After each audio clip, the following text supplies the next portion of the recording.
तो आज हम अखंड भारत पढ़ेंगे संविधान का। हमारा भारत अखंड भारत हमारा भारत अखंड भारत था। सबसे पहले 1893 में डुरंडो लाइन खींच दी गई और अफगानिस्तान अलग हो गया। यह अखंड भारत का पहला टुकड़ा था। अखंड भारत का दूसरा टुकड़ा 1935 में म्यांमार, जिसे हम बर्मा कहते थे, उस समय अलग हो गया। अखंड भारत का तीसरा टुकड़ा पाकिस्तान 1947 में अलग हो गया। पाकिस्तान का विभाजन मुस्लिम जनसंख्या पर हुआ था। एक और पूर्वी पाकिस्तान और एक और पश्चिमी पाकिस्तान हो गया।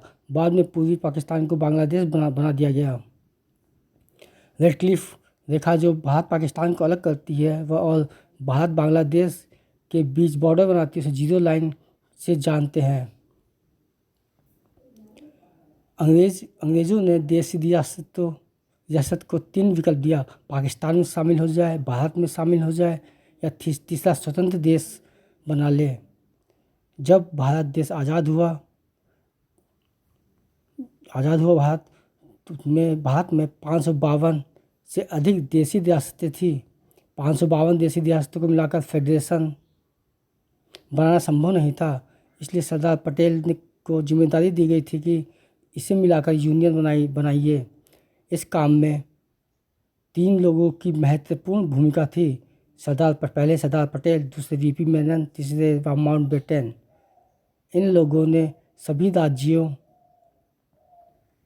को भारत में विलय करा दिया, किंतु 3 राज्य भारत में विलय के लिए तैयार नहीं थे। इनमें पहला था हैदराबाद।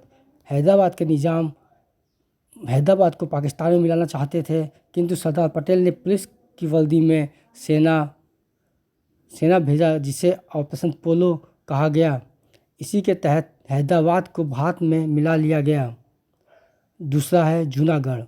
यह गुजरात का एक रियासत था जो पाकिस्तान में जाना चाहता था, किंतु सरदार पटेल ने जनमत संग्रह द्वारा उसे भारत में मिला दिया। तीसरा है जम्मू कश्मीर।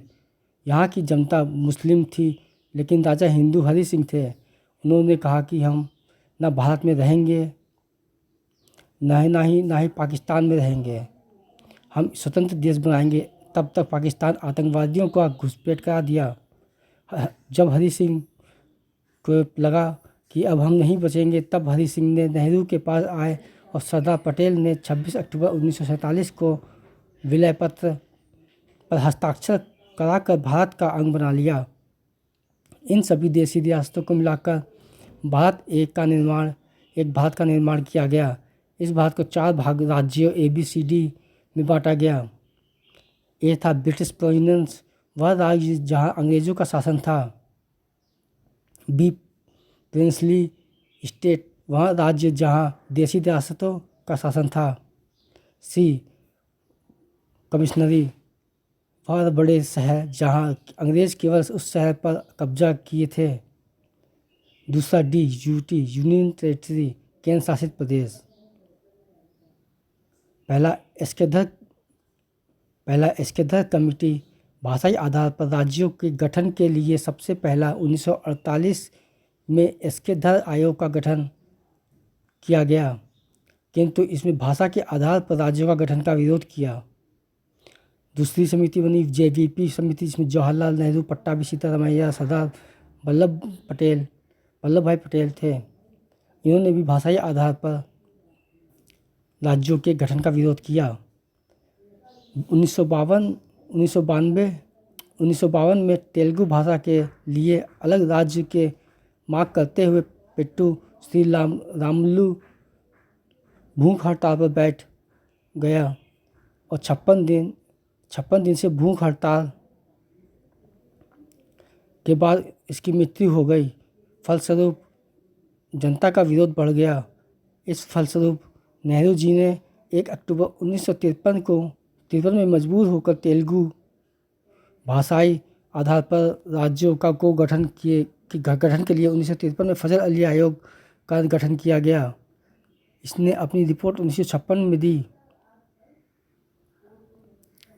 और भाषाई आधार पर राज्यों को कानूनी मान्यता दे दिया। इस आयोग के फलस्वरूप सातवां संविधान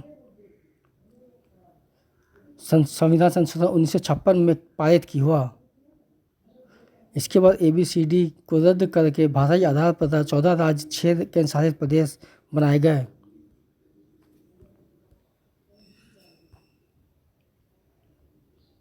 PEPSU Patiala and east Punjab state union Punjab राज्य का पुनर्गठन शाह आयोग के सिफारिश पर हुआ। पेप्सू 4 भाग में टूट गया। हिमाचल प्रदेश, हिंदी हरियाणा, पंजाबी पंजाब, UT चंडीगढ़। इस प्रकार भारत का एक विशाल साम्राज्य जो सिमट कर इतने में रह गया, जिसमें 28 राज्य तथा 7 केंद्र शासित प्रदेश बन गया। पहले केंद्र में 29 राज्य और 8 केंद्र शासित प्रदेश थे, लेकिन जम्मू कश्मीर से राज्य का दर्जा छीन लिया गया और उसे यूटी बना दिया गया।